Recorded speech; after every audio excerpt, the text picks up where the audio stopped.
Selanjutnya, arahan dan bimbingan sekaligus membuka kegiatan diseminasi budaya positif di SMK 1 Pelak Timur.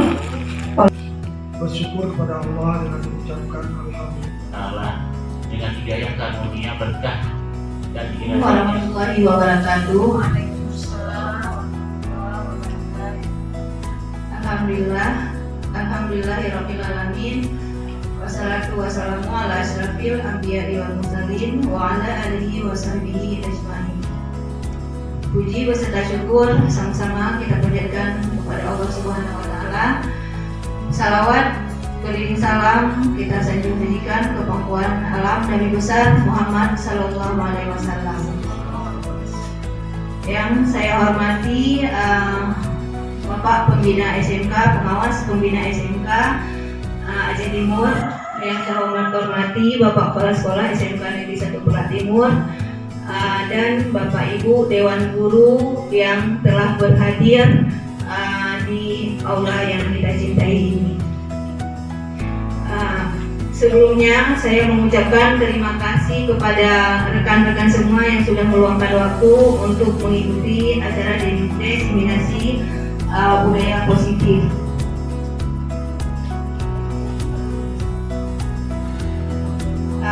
Maaf sebelumnya Bapak Ibu, ini bukan mengajari dari menggurui dari Bapak Ibu, tapi ini adalah sebuah tuntutan dari tugas pendidikan guru penggerak yang sudah saya jalani selama beberapa waktu yang lalu.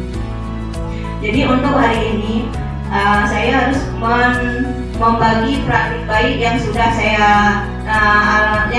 jalani di pendidikan guru penggerak selama 3 bulan ini, yaitu tentang budaya positif.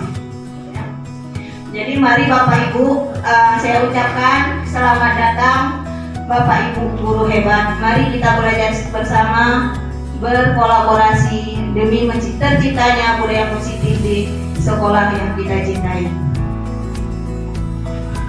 Oke, selanjutnya sebelum kita memasuki pada acara diseminasi kita, kayaknya kita perlu semangat dulu ya, perlu energi biar semangat dalam mengikuti acara ini. Boleh Bapak Ibu, saya minta untuk berdiri sebentar, kita gerak-gerak biar relax, biar energi ya, biar bergerak. Namanya juga guru penggerak, kita bergerak sedikit ya. Mohon Bapak Ibu berdiri sebentar aja, boleh ke samping biar agak leluasa ya bergeraknya.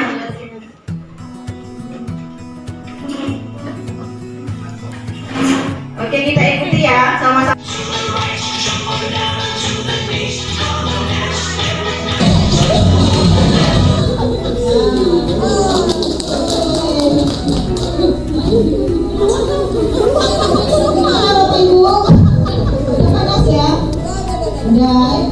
Tangan dulu kita semua.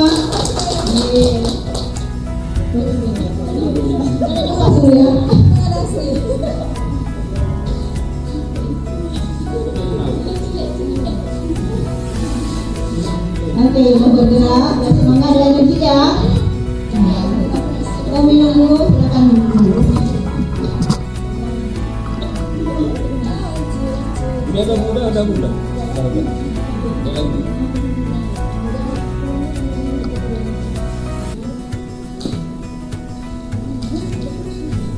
Oke, sambil minum ya, kita lanjutkan.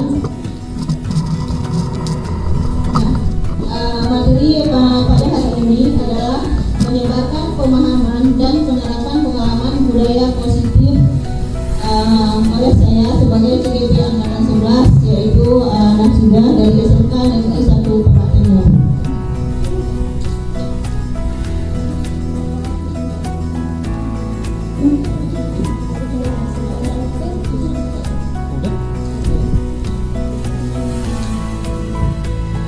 Oke Bapak Ibu, sesuai dengan judul kita yaitu budaya positif.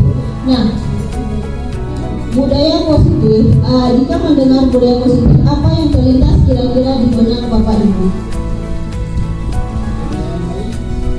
Budaya yang baik, mungkin ada yang lain?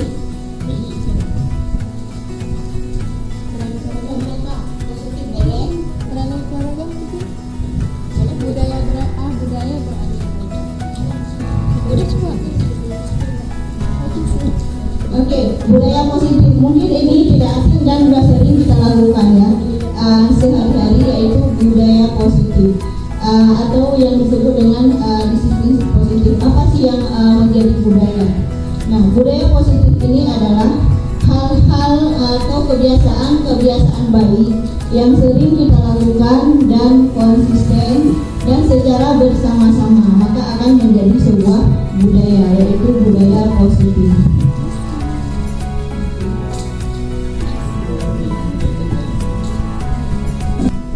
Nah, adapun yang akan kita bahas pada hari ini, yang akan saya sampaikan pada hari ini, yaitu konsep inti modul 1.4 budaya positif.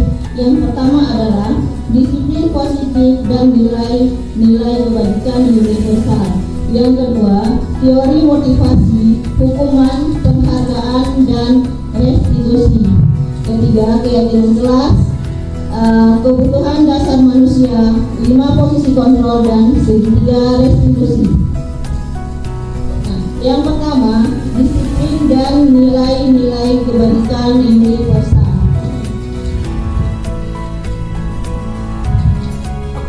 Perubahan pembelajaran dengan paradigma baru. Nah, Bapak Ibu, kita tahu sekarang sudah era perubahan dalam sistem pembelajaran dengan paradigma baru, yaitu pemikiran dari pencetus pendidikan, yaitu Bapak Ki Hajar Dewantara. Nah, sesuai dengan filosofi atau pemikiran dari Ki Hajar Dewantara, kita sebagai guru adalah seorang pendidik.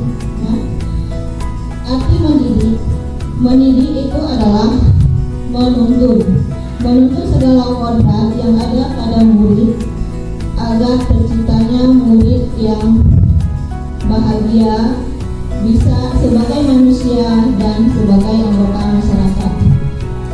Nah, adapun dari filosofi Ki Hajar Dewantara itu ada 3. Yang pertama, yang biasa disebut, sering kita dengar dan tidak asing lagi pada kurikulum saat ini, yaitu Ingarso Sung Tulodo. Apa itu Ibu? Bapak Ibu? Ingarso Sung Tulodo, Ing Madya Mangungkoso Tuluri Handayani. Siapa kan?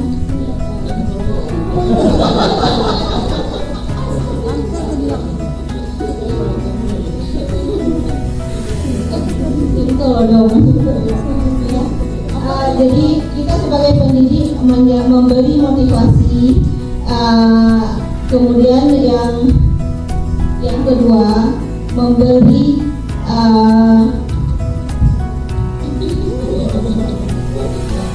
yang pertama Ingarso Sung Tulodo. Jadi guru itu memberi teladan yang baik bagi siswa atau bagi murid kita. Yang kedua, Madya Mangungkoso, yaitu memberi motivasi.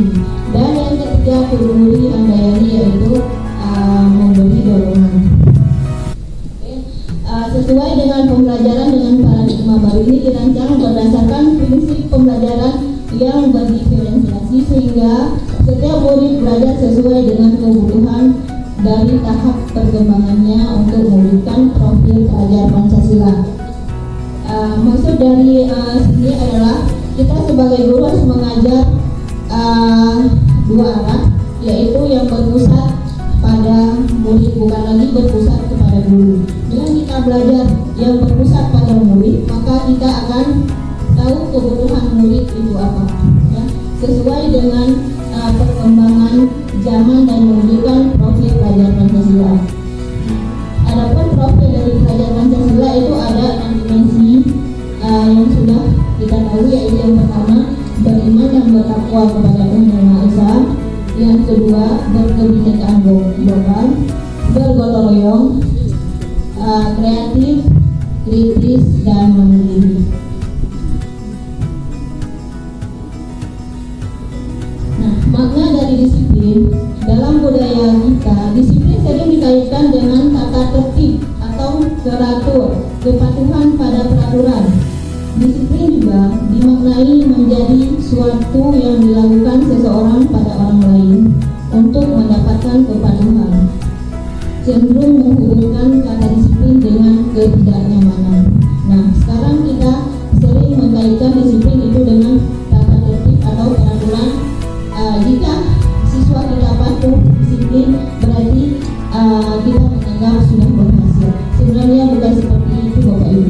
Jadi yang kata disiplin itu sering dengan peraturan, kadang-kadang dengan ketidaknyamanan, menghindari dari hukuman, maka siswa akan patuh. Ya. Sebenarnya disiplin yang dimaksud adalah disiplin diri yang dapat membuat seseorang menggali potensinya menuju tujuan mulia, sesuatu yang dihargai dan bermakna. Kemudian disiplin diri juga mempelajari cara kita mengontrol diri, menguasai diri dan bertanggung jawab untuk memilih tindakan yang sesuai dengan kebajikan universal. Sebagai seorang pendidik, tugas kita adalah menciptakan anak-anak yang memiliki disiplin diri yang positif sehingga mereka bisa berperilaku dengan mengacu pada nilai-nilai kebajikan universal dan memiliki motivasi intrinsik, bukan motivasi ekstrinsik. Nah, di sini kita bisa membuat disiplin anak bukan karena terpaksa, bukan karena patuh dengan peraturan, tapi dia bisa muncul kesadaran diri, yaitu yang disebut dengan motivasi intrinsik. Kalau dia patuh dengan aturan yang sudah kita tetapkan, itu berarti motivasinya masih ekstrinsik, masih dari luar ya. Adapun nilai kebajikan universal itu, yaitu nilai-nilai kebajikan, yaitu sifat-sifat positif manusia yang merupakan tujuan mulia yang ingin dicapai setiap individu. Nilai-nilai bersifat universal dan lintas bahasa, suku, bangsa, agama maupun latar belakang. Nilai-nilai yang merupakan paling besar dari sikap dan perilaku kita, nilai yang menjadi fondasi kita dalam berperilaku.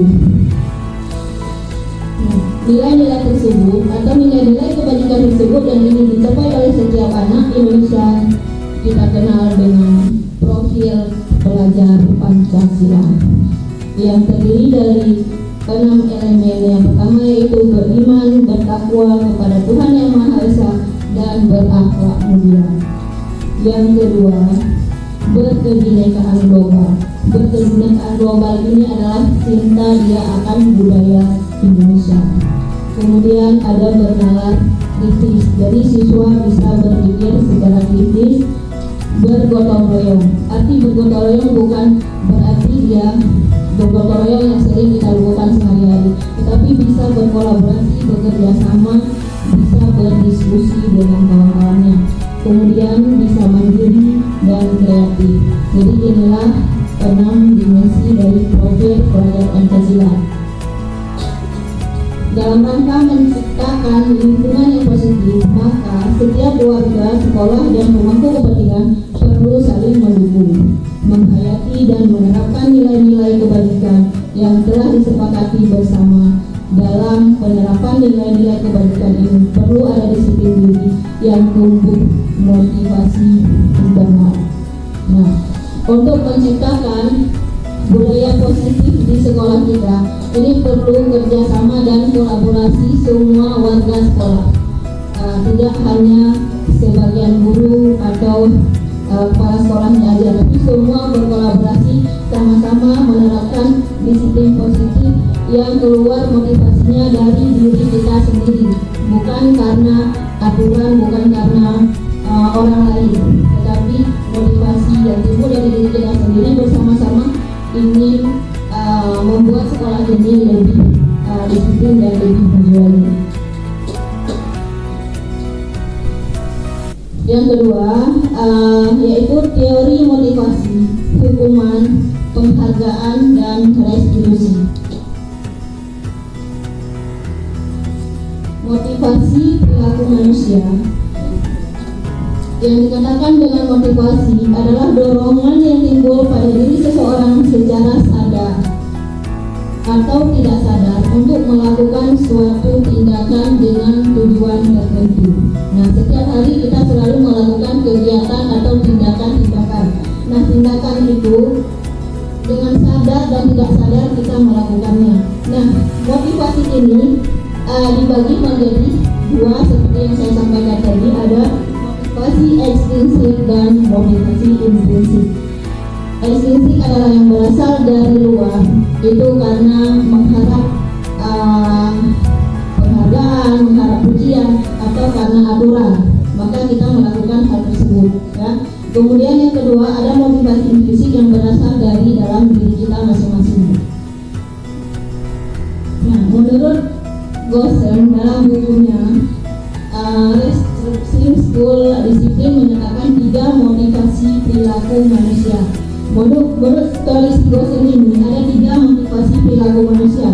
Yang pertama, untuk menghindari ketidaknyamanan atau hukuman. Nah, sering kadang melakukan tindakan karena takut dihukum, merasa tidak nyaman, jadi melakukan hal tersebut. Apa yang terjadi pada saya jika tidak melakukannya?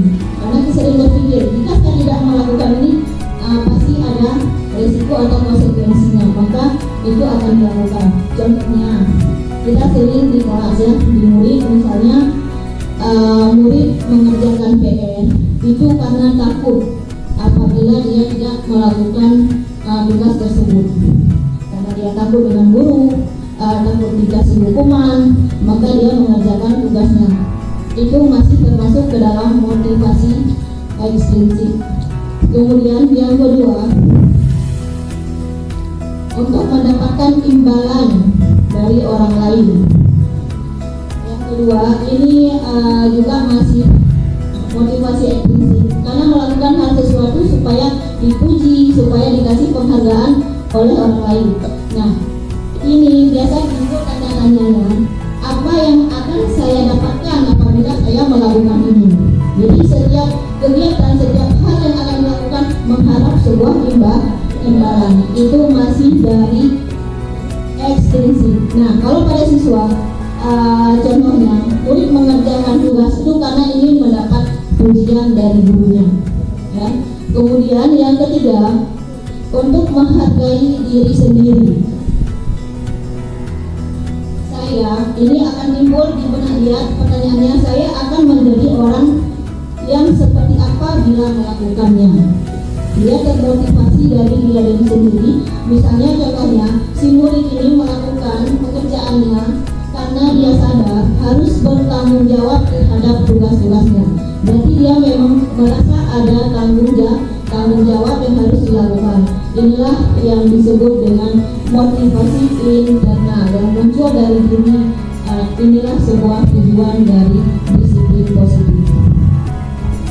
Jadi sebagai seorang guru, kita harus bisa memotivasi siswa, harus keluar motivasi dalam diri dia, bukan karena kita dibully atau dihukum. Kemudian hukuman dan konsekuensi. Saat terjadi pelanggaran terhadap keyakinan kelas atau peraturan, ya, tentu terjadi tindakan penegakan terhadap keyakinan kelas atau sekolah tersebut. Umumnya tindakan tersebut berupa hukuman atau konsekuensi. Apa itu hukuman? Hukuman itu bersifat menyakitkan, ya. Hukuman itu menyakitkan, tidak nyaman, biasanya spontan terjadi, murid takut, memaksa, murid membenci peraturan, kemudian murid menjadi rendah diri. Nah, konsep diri ini adalah konsep yang buruk, ya. Kemudian ada yang kedua, konsekuensi. Jadi konsekuensi ini bersifat mengontrol murid. Kita sebagai guru mengontrol murid dengan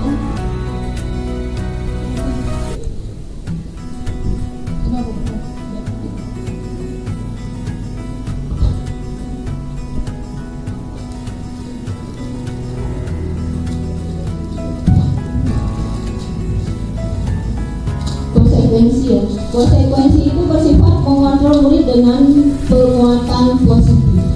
Dia seolah-olah kita memberi penguatan positif, mendorong murid kepatuhan, murid akan menghormati peraturan. Ini sudah termasuk konsep diri yang baik.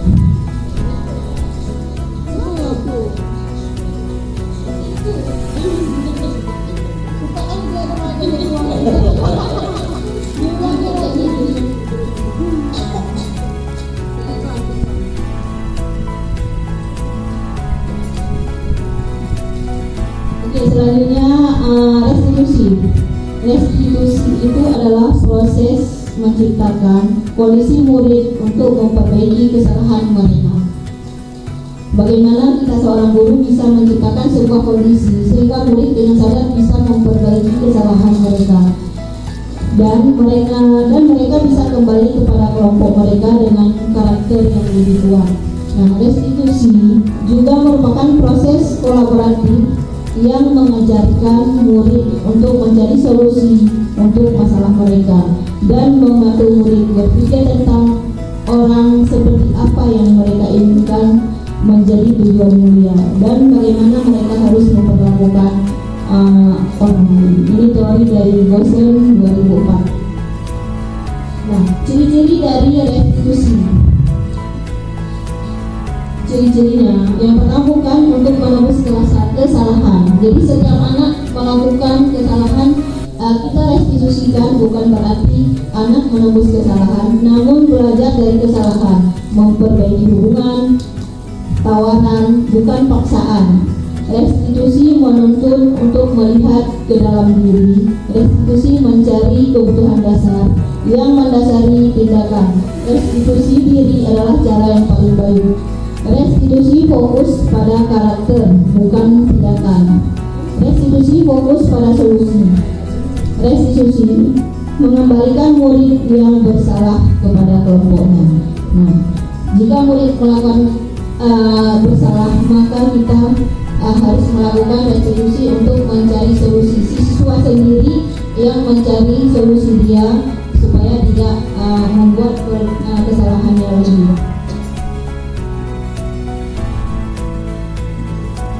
Nah, contoh kasusnya, sebuah kasus tidak mengerjakan PR. Jadi ada hukuman, konsekuensi, dan restitusi. Jadi ketiga-tiga ini ada perbedaannya. Hukuman, jika kita sebagai guru memposisikan diri sebagai penghukum atau memberi hukuman, guru ini akan menghukum murid tersebut maju misalnya ke depan kelas, berdiri sampai jam pelajaran, sampai selesai jam pelajaran tersebut. Itu adalah sebuah hukuman. Nah, yang kedua ada konsekuensi. Konsekuensinya, guru memberi konsekuensi yang telah disepakati. Misalnya murid mengerjakan PR pada saat jam istirahat. Ini sudah ada kesepakatan antara murid dengan gurunya. Nah, kesepakatannya misalnya jika tidak mengerjakan PR, maka pada jam istirahat harus diselesaikan tugas tersebut. Itu konsekuensi yang diterima oleh murid. Kemudian yang ketiga ada restitusi. Restitusi, guru di sini menanyakan alasan tidak mengerjakan PR, menanyakan keyakinan kelas, kesepakatan kelas yang dilanggar, dan membantu murid menyelesaikan masalahnya. Nah, kalau restitusi kita mencari dulu akar masalahnya, kenapa si murid tidak mengerjakan PR. Jadi tidak langsung kita memberi hukuman atau konsekuensinya.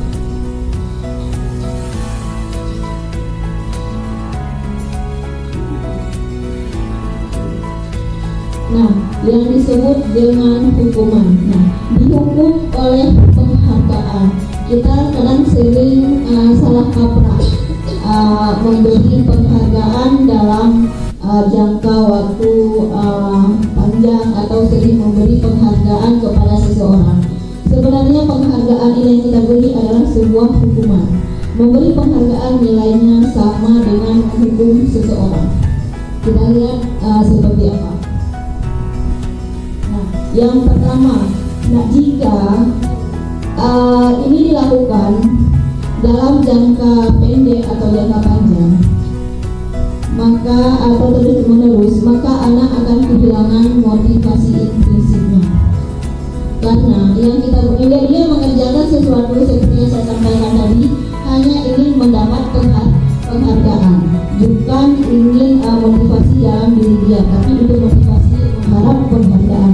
Kemudian yang kedua, penghargaan tidak efektif. Jika anak mengharapkan penghargaan dan tidak mendapatkannya, maka ia akan kecewa, tidak akan berusaha sekeras sebelumnya. Nah, jika anak sudah berusaha ingin mendapat penghargaan, pada saat dia tidak mendapatkan, maka akan kecewa. Kemudian yang ketiga, penghargaan merusak hubungan. Jika anak diberikan penghargaan atau dipuji di depan orang banyak, maka yang lain akan merasa iri. Yang keempat, penghargaan mematikan kreativitas. Penelitian menunjukkan, ini berdasarkan penelitian yang menunjukkan bahwa pekerjaan menjadi kurang kreatif bila dijanjikan hadiah atau penghargaan, karena fokus utama adalah memperoleh penghargaan, bukan mendapat hasil yang terbaik. Jadi kadang sering kita menjanjikan sebuah hadiah. Jika kamu selesai mengerjakan ini, jika bisa melakukan ini, maka akan mendapatkan hadiah ini misalnya. Jadi anak itu mengerjakannya itu bukan dari diri dia, tapi dia hanya mengharap penghargaan tadi, ya. Kemudian yang kelima, penghargaan yang tidak penghargaan hukum. Mereka yang tidak mendapat penghargaan, contohnya setiap perankingan. Ini sering yang anak ranking 1 dia merasa bangga, dan yang lain merasa minder atau merasa dihukum karena tidak mendapatkan ranking. Yang keenam, penghargaan mematikan motivasi intrinsik. Dengan memberikan penghargaan, maka saat anak bangga dan gembira terhadap pencapaiannya, maka sebenarnya dia sudah mendapatkan penghargaan alamiah. Apabila kita memberi penghargaan lain, maka kita akan mengambil kegembiraan alamiahnya saat itu dan mematikan motivasi intrinsiknya untuk mengeksplor pencapaiannya. Jadi itu yang disebut dengan penghargaan, itu termasuk ke dalam hukum. Oke, selanjutnya keyakinan kelas. Nah, di sini kenapa keyakinan kelas? Kita sering di kelas melakukan peraturan. Nah, apa perbedaan peraturan kelas dengan keyakinan kelas? Kira-kira menurut Bapak Ibu ada nggak perbedaan peraturan kelas dengan keyakinan kelas yang kita buat sehari-hari di dalam kelas?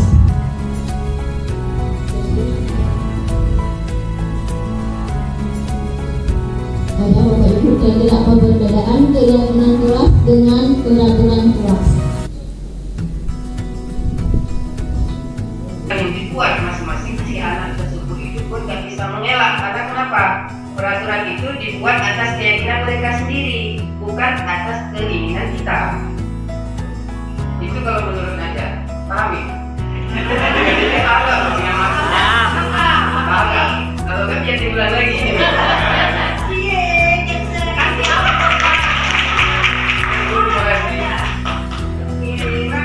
Terima kasih Bu Naja.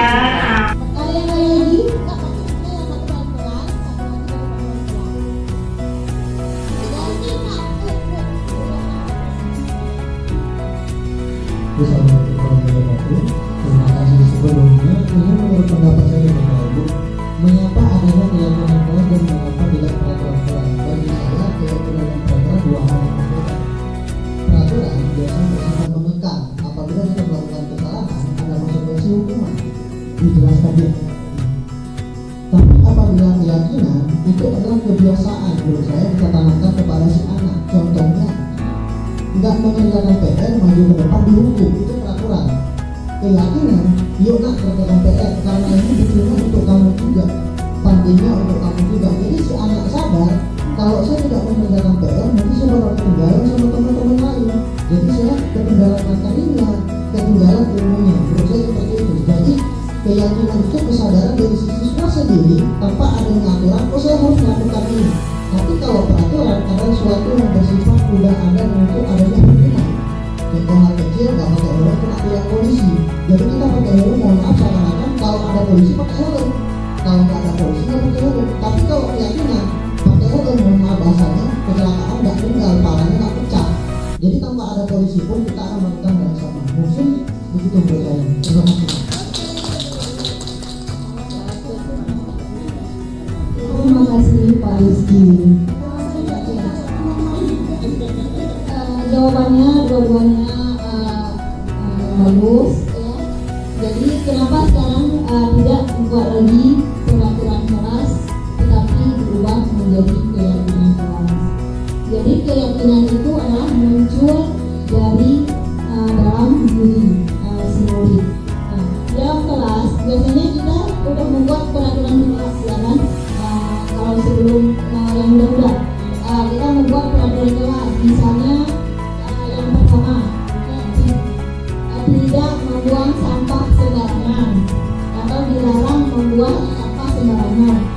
ataupun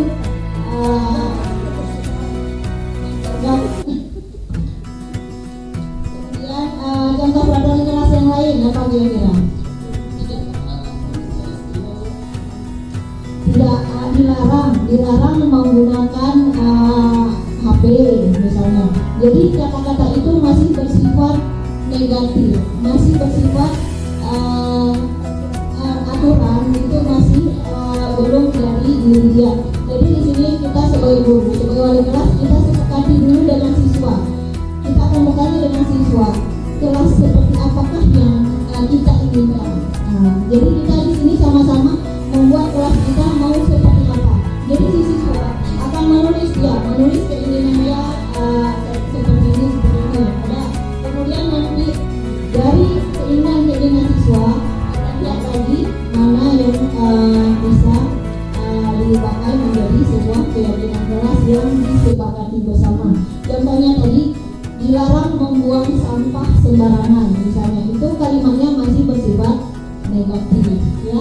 Jadi hal itu kita rubah ke hal yang positif supaya dia dengan menyadari dan sendirinya melakukannya.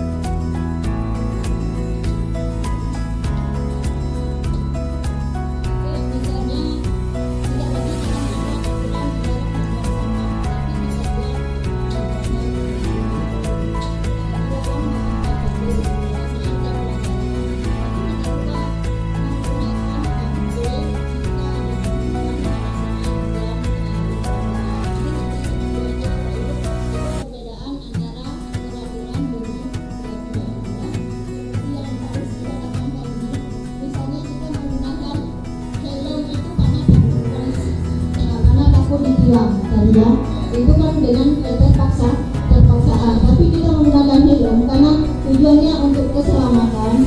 Itu misalnya menggunakan masker, itu untuk kesehatan.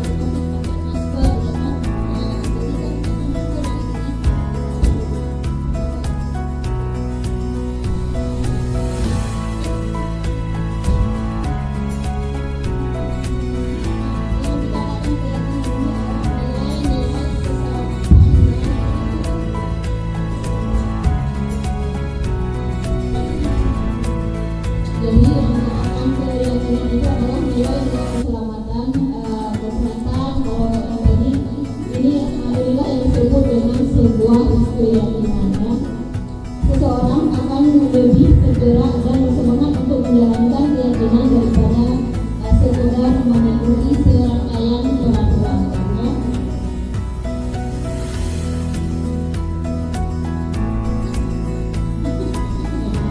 Begitu juga dengan murid kita di kelas, sama juga mereka perlu mendengarkan, memahami arti dari sesungguhnya tentang peraturan-peraturan yang diberikan. Apabila nilai-nilai kewajiban ini dibalik menjadi peraturan tersebut dan apa tujuan utamanya.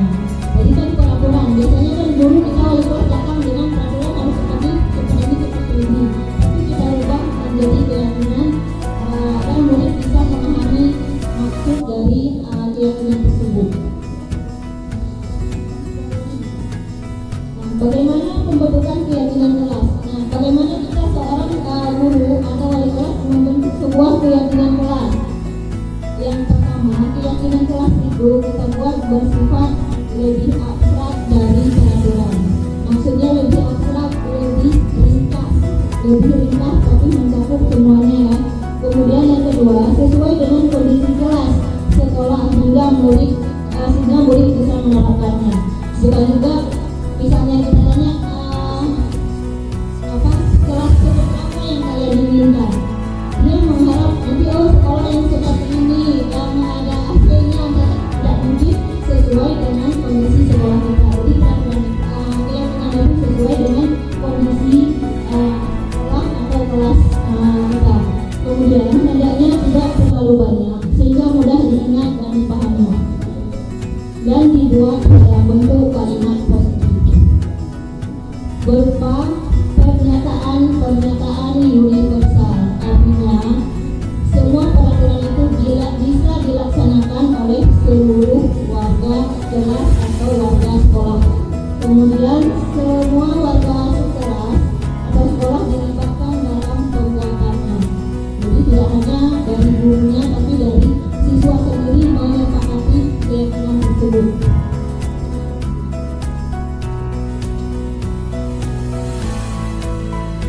Yang keempat, kebutuhan dasar manusia dan dunia berkualitas.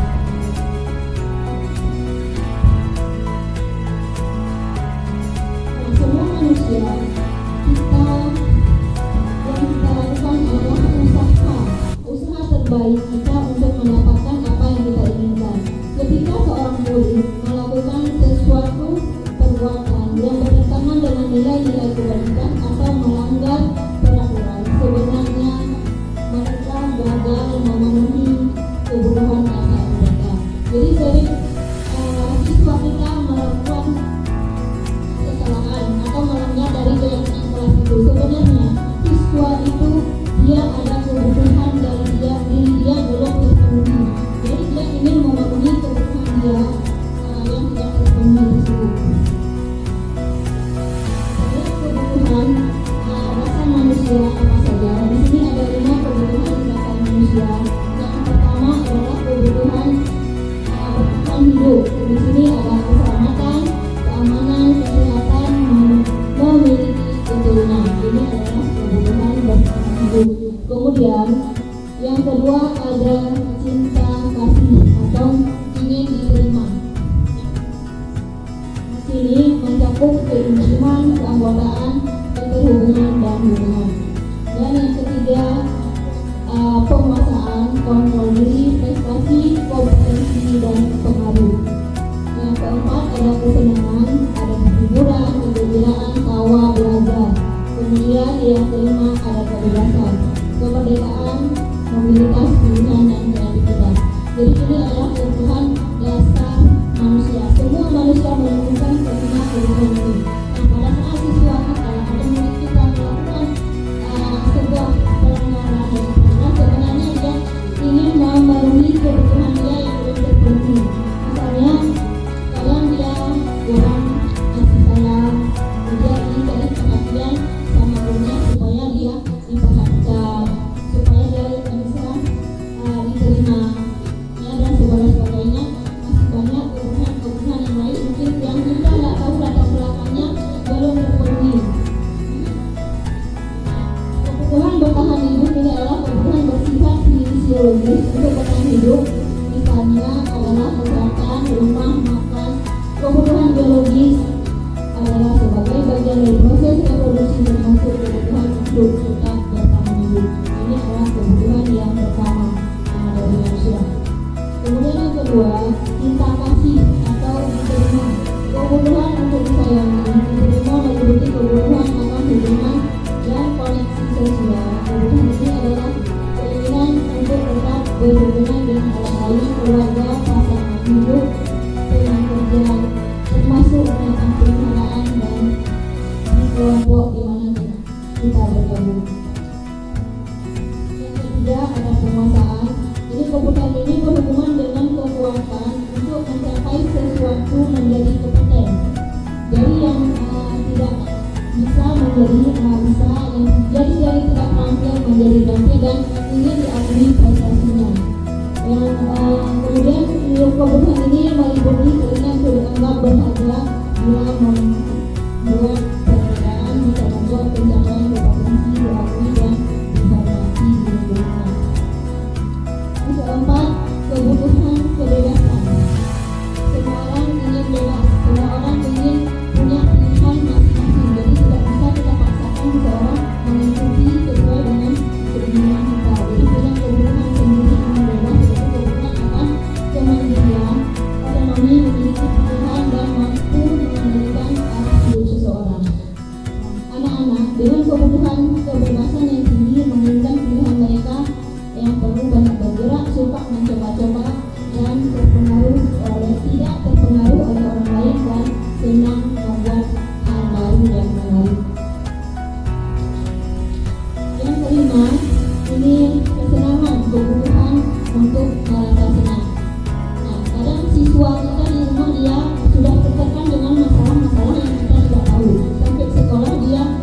ini menyatakan bahwa kapasitas untuk perubahan adalah ada pada diri kita, ada pada diri kita sendiri. Jika kita dapat mengidentifikasi kebutuhan apa yang mendorong perilaku kita, maka perubahan positif dapat kita mulai dengan mencari solusi untuk memenuhi kebutuhan tertentu dengan cara yang positif.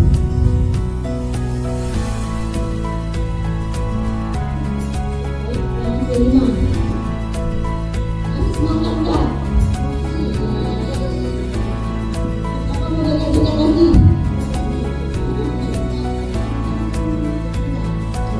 Ingat ya, enggak. Kita lanjut ya, masih ada kegiatan yang berikutnya. Jadi yang kelima, posisi kontrol. Jadi seorang guru itu ada 5 posisi kontrol.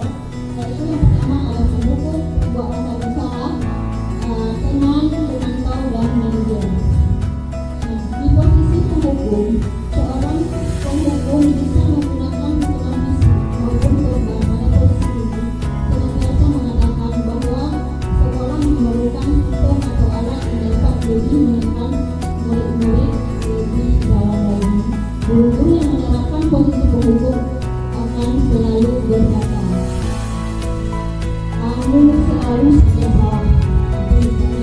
Kemudian pasti selalu yang terakhir menyelesaikan tugas. Itu adalah kata-kata korban yang bisa bersifat murid sebagai penghukum. Dan penghukum juga bisa berupa fisik, misalnya memberi hukuman dengan berlari atau berdiri di depan kelas. Itu adalah posisi sebagai penghukum. Nah, ciri-cirinya dari penghukum ini ada suara yang tinggi, bahasa tubuh atau melotot, dan jari menunjuk menghadap karena tidak memiliki kesempatan untuk memberi alasan. Ini adalah sebagai seorang penghukum. Dampak dari penghukum ini hasilnya kemana? Murid akan marah, kecewa, dan bisa menimbulkan dendam membenci guru tersebut. Nah, guru seperti ini senantiasa percaya hanya ada satu cara agar pembelajaran bisa berhasil dengan cara dia sebagai penghukum. Di sini murid akan patuh di saat dilihat, tapi dia akan menimbulkan dendam di dalam hatinya. Kemudian yang kedua, posisi kontrol membuat merasa bersalah. Di sini biasanya guru bersuara lembut, membuat merasa bersalah dan menggunakan keheningan untuk membuat orang lain merasa tidak nyaman, bersalah atau rendah diri. Biasanya kata-kata yang sering diucapkan oleh guru di sini contohnya, ibu kecewa sekali dengan kamu. Jadi si anak merasa bersalah membuat gurunya kecewa ya. Kemudian gimana coba kalau orang tua kamu tahu kamu dengan mengerjakan tugas. Jadi dia merasa membuat orang lain kecewa.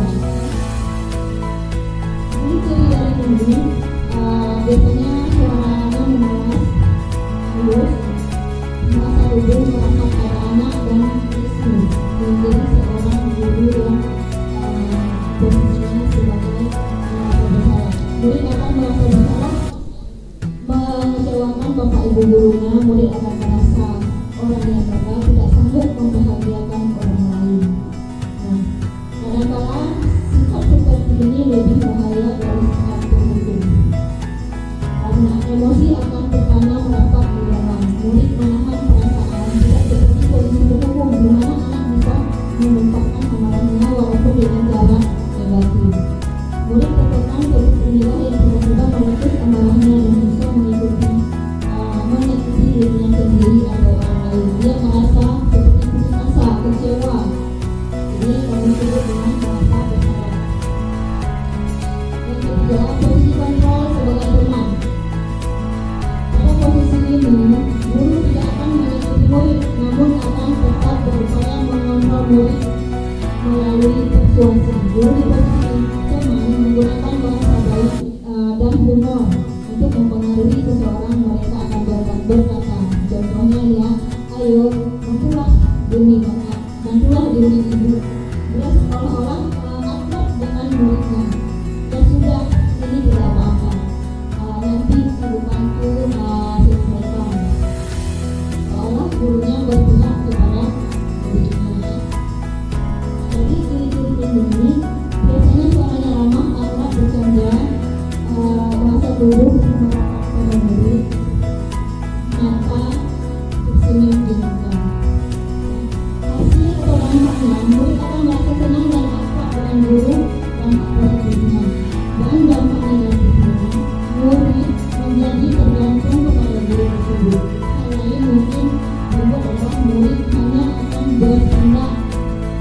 guru tertentu dan tidak untuk guru yang lain.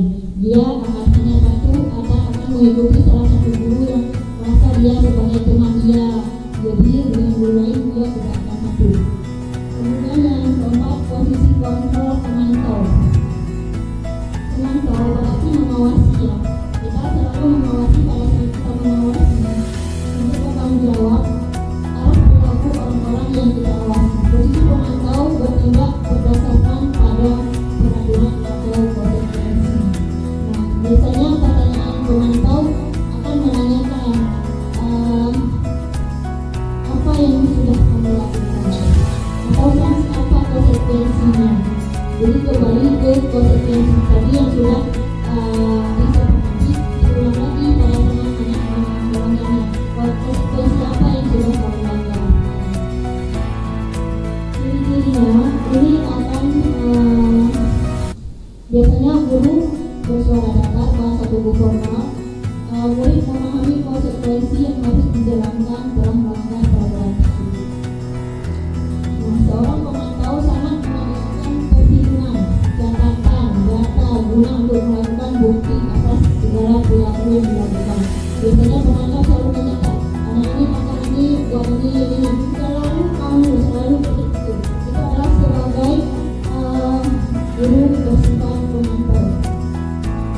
Nah, yang terakhir, guru posisi kontrol sebagai manajer adalah posisi di mana guru berbuat sesuatu bersama dengan murid, mempersilahkan murid mempertanggungjawabkan perilakunya, mendukung murid agar dapat menemukan solusi atas permasalahan sendiri. Seorang manajer telah memiliki keterampilan di posisi teman dan pemantau.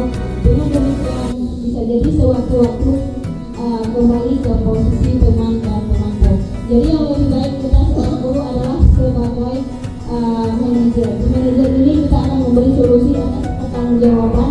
Si anak akan menjadi solusi tersendiri jika dia melakukan kesalahan. Nah, ciri-cirinya ini akan menghasilkan biasanya gurunya ada suaranya tulus, bahasa tubuh tidak kaku, mendekat dengan murid. Hasil murid mandiri, percaya diri dan dapat memecahkan masalahnya sendiri. Nah, tugas seorang manajer bukan untuk mengatur perilaku seseorang. Kita memimpin murid untuk mengatur dirinya sendiri. Seorang manajer bukan memisahkan murid dari kelompoknya, tetapi mengembalikan murid kepada kelompoknya setelah kita melakukan restitusi tadi. Selanjutnya, yang terakhir adalah segitiga restitusi. Nah, pada saat murid kita melakukan kesalahan, apa yang harus kita lakukan? Di sini ada yang namanya segitiga restitusi. Ini adalah salah satu cara yang baik untuk menyelesaikan setiap permasalahan yang kita hadapi, baik dengan murid maupun dengan orang lain ya. Di sini ada 3 sisi ya dari restitusi.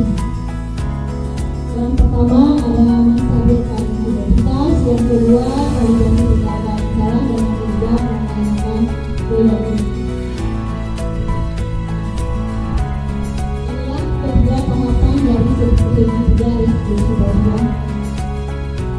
Pada sisi pertama dari segitiga di sini adalah menstabilkan identitas. Nah, pada bagian dasar dari segitiga bertujuan untuk mengubahkan identitas anak dari orang yang gagal karena melakukan kesalahan menjadi orang yang sukses. Anak yang melanggar peraturan karena sedang mencari perhatian adalah anak yang sedang mengalami kegagalan. Dia mencoba memenuhi kebutuhan namun ada benturan. Kalau kita ingin menjadi reseptif, maka kita harus meyakinkan si anak dengan mengucapkan kalimat-kalimat. Contohnya, jika dia berbuat salah, misalnya bisa kita mengucapkan tidak ada manusia yang sempurna.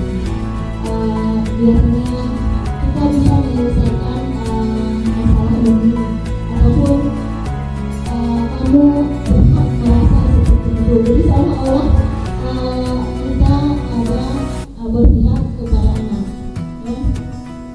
Ya. Kemudian sisi yang kedua, validasi tindakan yang salah. Setelah kita yang pertama tadi, yang kedua yaitu kita validasi tindakan apa yang dia lakukan. Menurut teori kontrol tindakan manusia, baik buruk pasti memiliki maksud dan tujuan tertentu. Seorang guru yang memahami teori kontrol pasti akan mengubah pandangannya dari teori stimulus respon ke berpikir proaktif yang mengalami tujuan dari sebuah tindakan. Nah, kalimat ini biasanya akan digunakan guru dalam memvalidasi tindakan siswa yang salah. Misalnya, padahal kamu bisa melakukan yang lebih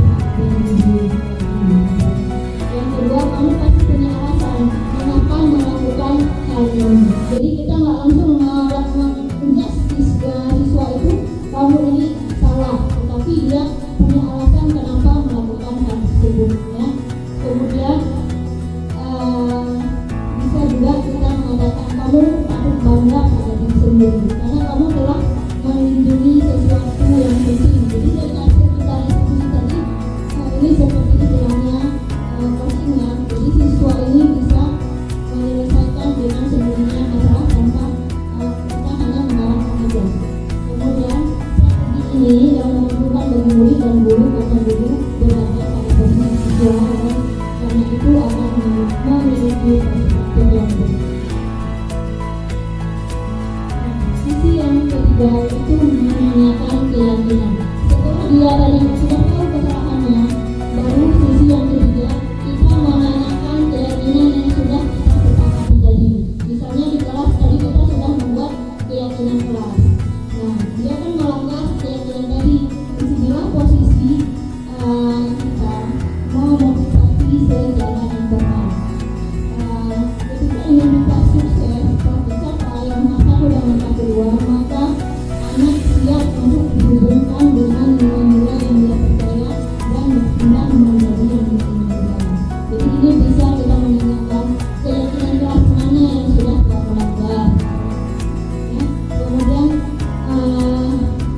apa yang kita percaya sebagai seorang siswa di kelas. Itu kan macam-macam kata-kata yang berhubungan dengan keyakinan kelas yang sudah dia langgarkan ya.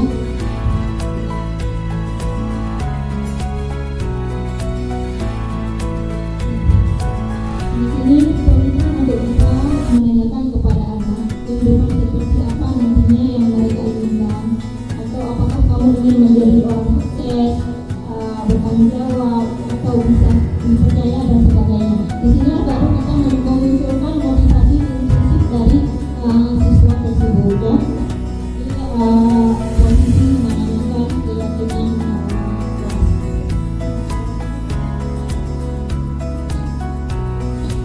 Oke Bapak Ibu, ini saja yang dapat saya sampaikan. Mungkin ada yang ingin bertanya, boleh dipersilakan.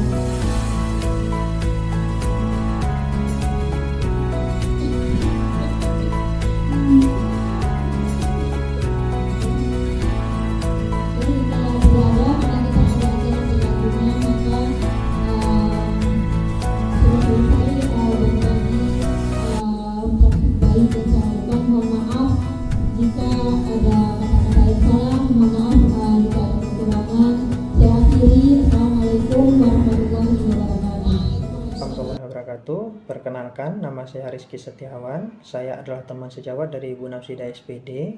Di sini saya akan memberi sedikit tanggapan terkait kegiatan yang telah dilaksanakan, yaitu diseminasi budaya positif yang kemarin diadakan di sekolah. Sebelumnya terima kasih saya ucapkan kepada teman-teman yang telah melaksanakan kegiatan diseminasi budaya positif ini. Jadi dengan adanya kegiatan ini, alhamdulillah sangat membantu kami dalam mencoba membangun karakter anak-anak. Jadi banyak metode-metode yang diajarkan oleh teman-teman untuk bagaimana cara membangun karakter seorang anak. Yang saya pikir dulunya itu ketika membangun karakter seorang anak itu semua anak bakal sama, ternyata tidak.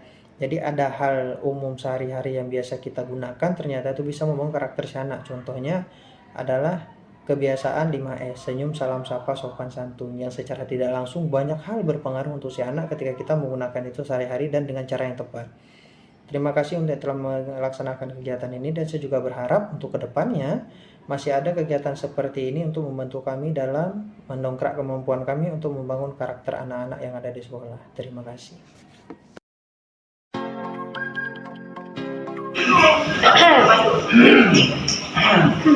Assalamualaikum warahmatullahi wabarakatuh. Waalaikumsalam warahmatullahi wabarakatuh. Apa kabar semuanya? Baik. Alhamdulillah, hari ini kita hadir semua ya. Oh, ada yang tidak hadir. Siapa yang tidak hadir? Ada. Oh, kan Pak tidak hadir. Belum ada kabar ya. Oke. Baiklah. Untuk pertemuan kita pada hari ini, kita akan membuat sebuah keyakinan kelas. Apakah sudah pernah mendengar apa itu keyakinan kelas? Sudah. Pernah? Apa itu keyakinan kelas kira-kira? Peraturan. Yang lain? Sama. Oke. Keyakinan itu peraturan. Nah, di sini kita akan membahas apa sih keyakinan yang sebenarnya. Keyakinan kelas itu berbeda dengan peraturan kelas ya. Mari kita lihat sama-sama di depan apa itu keyakinan kelas. Nah, mengapa keyakinan kelas tidak peraturan kelas? Nah, jadi sekarang kita ubah ya dari peraturan kelas menjadi keyakinan kelas. Nah, keyakinan itu memiliki tentang peraturan tentang penggunaan helm, contohnya ya, saat mengendarai helm itu tujuannya untuk apa? Tujuan dari memakai helm itu untuk apa? Keselamatan. Nah, peraturan memakai helm itu adalah peraturan, sedangkan di keselamatan adalah nilai-nilai kebajikan atau keyakinan. Nah, pada saat kita sudah punya keyakinan untuk keselamatan, maka kita akan dengan sendirinya kalau naik kereta pasti menggunakan helm. Itu yang disebut dengan keyakinan yang muncul dari diri kita sendiri ya. Nah, yang dikatakan dengan keyakinan itu adalah nilai-nilai keselamatan, kesehatan. Inilah yang kita sebut dengan sebuah keyakinan ya. Nilai-nilai kebajikan yang universal yang disepakati secara tersirat dan tersurat terlepas dari latar belakang, suku, bahasa maupun agama. Nah, seseorang akan lebih tergerak untuk bersemangat menjalankan keyakinannya daripada hanya sekedar mengikuti serangkaian aturan yang telah dibuat ya.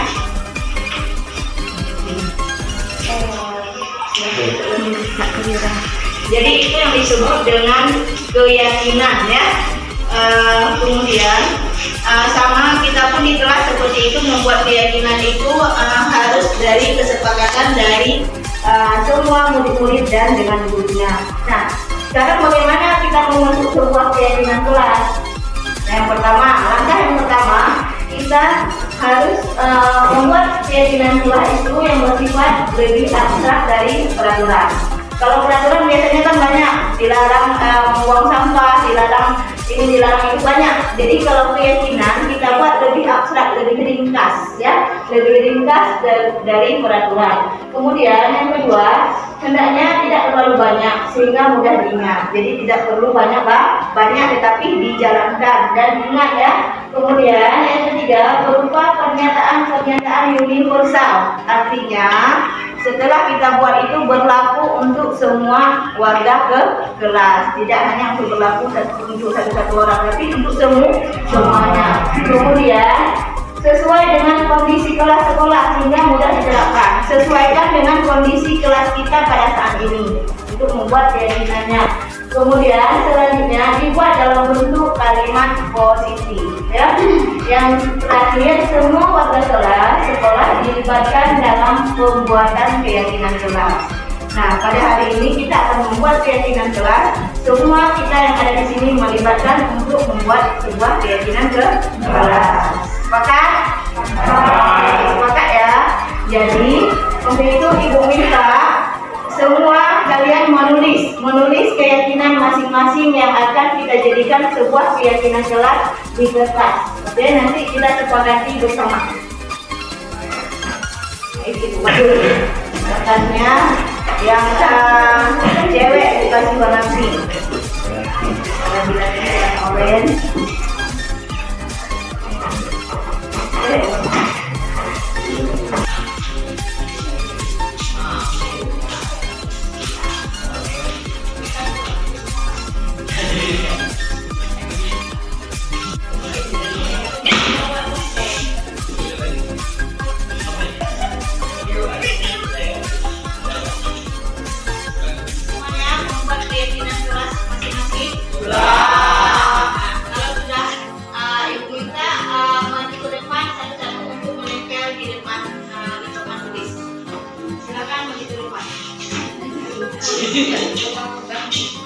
Ini abang tunjuk anaknya bagian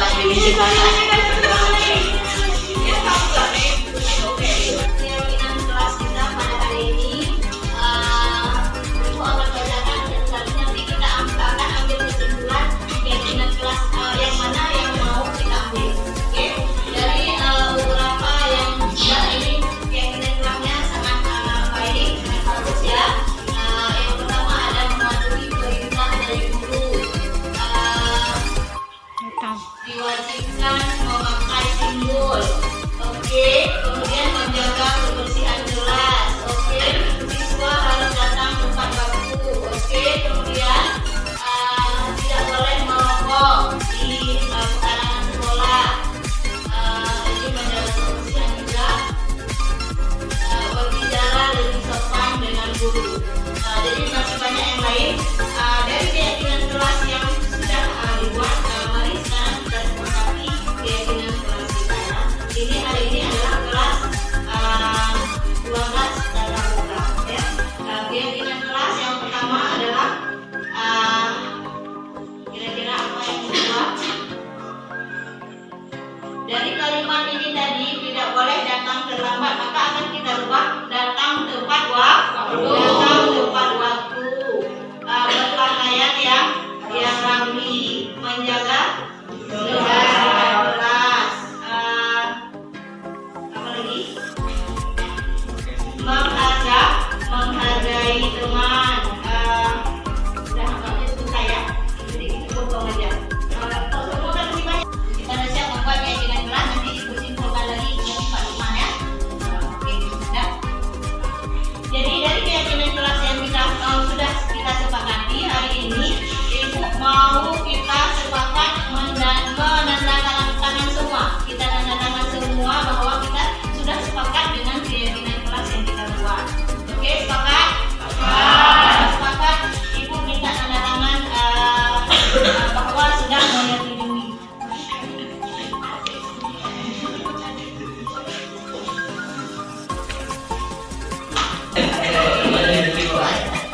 Oke, hari ini kita sudah selesai membuat keyakinan kelas dan sudah sepakat kita akan menjalankan keyakinan kelas ini mulai hari ini dan sampai seterusnya. Oke? Oke. Jadi sampai di sini Ibu akhiri. Assalamualaikum warahmatullahi wabarakatuh.